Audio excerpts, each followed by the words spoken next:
السلام علیکم ناظرین، میں ہوں سید بلال اور آپ دیکھ رہے ہیں جی کے نیوز۔ ناظرین، آج ہم موجود ہیں ضلع باغ میں اور ہمارے ساتھ موجود ہیں سردار منظور ایڈوکیٹ صاحب۔ ویسے تو یہ کسی تعارف کے محتاج نہیں ہیں، ہر دل عزیز قانون داز، سیاستدان، کالم نگار سردار منظور ایڈوکیٹ صاحب۔ السلام علیکم سر۔ وعلیکم السلام۔ تو سر کیسے ہیں آپ؟ ٹھیک ہے؟ بالکل خیریت سے، بالکل ٹھیک ٹھاک۔ تو سر آج آپ ہمیں بتائیں کہ آپ نے اپنی سیاست کا آغاز کہاں سے کیا اور کیسے کیا؟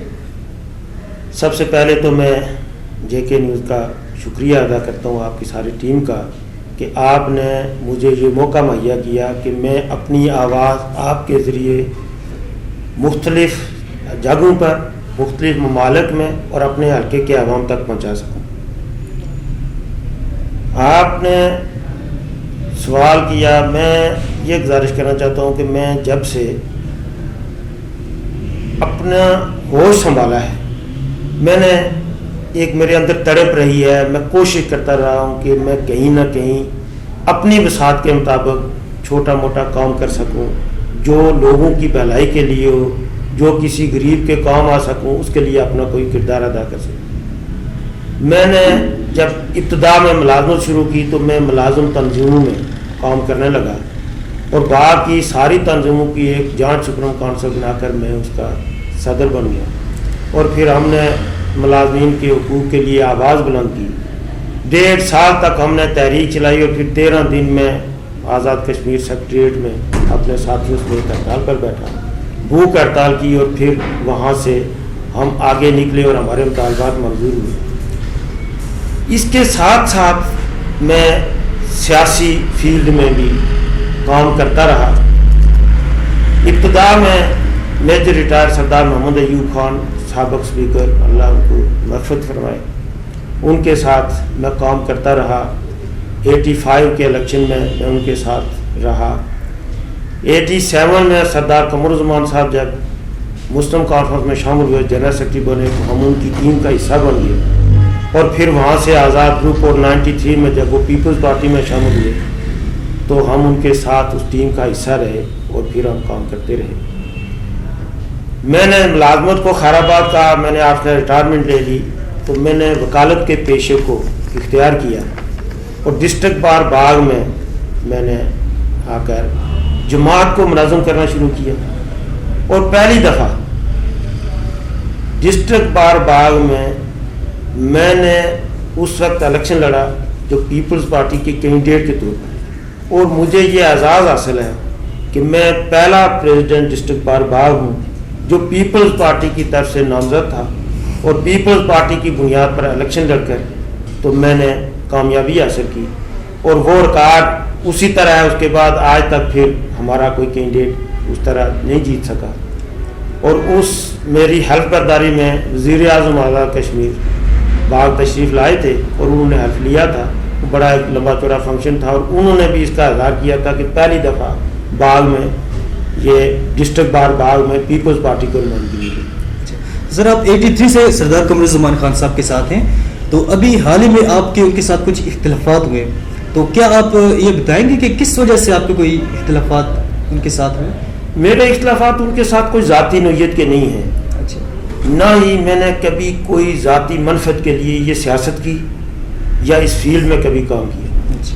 میں نے کبھی سردار قمر الزمان صاحب سے یا اپنی جماعت سے کبھی کوئی جماعتی عہدہ نہیں مانگا، کبھی کوئی حکومتی عہدہ نہیں مانگا ہی نہیں، ملنا تو اور بات ہے۔ میں چونکہ ایک مشن کے طور پر کام کر رہا ہوں، میں یہ سمجھتا ہوں کہ ہمارے لوگ جو ہیں وہ غریب لوگ ہیں، ہمارے لوگوں کے وہ وسائل نہیں ہیں، ان کی اتنی رسائی نہیں ہے کہ وہ ہر جگہ پہنچ سکیں۔ میں سیاست میں صرف اس لیے کام کر رہا ہوں کہ میں ان لوگوں کی آواز بن جاؤں جو عام طور پر جو آواز کہیں پہنچا نہیں سکتی، اور یہی سوچ لے کر ہم سردار قمر الزمان صاحب کے ساتھ آئے تھے، اس لیے کہ سردار قمر الزمان صاحب میں ایک کوالٹی تھی کہ وہ بڑی دبنگ انداز میں بات کرتے تھے، تو ہم ان کی ٹیم کا حصہ بنے اور ایک عرصے تک ان کے ساتھ کام کرتے رہے۔ میں آپ کو یہ بتاتا چلوں، 90 میں جب سردار قمر الزمان صاحب نے آزاد الیکشن لڑا تو اس وقت بھی یہ جو انتخابی معاملات ہیں اور دفتریوں کے معاملات ہیں، قانونی معاملات ہیں، وہ سارے نہیں ڈیل کرتا تھا۔ 91 میں انہوں نے آزاد الیکشن لڑا،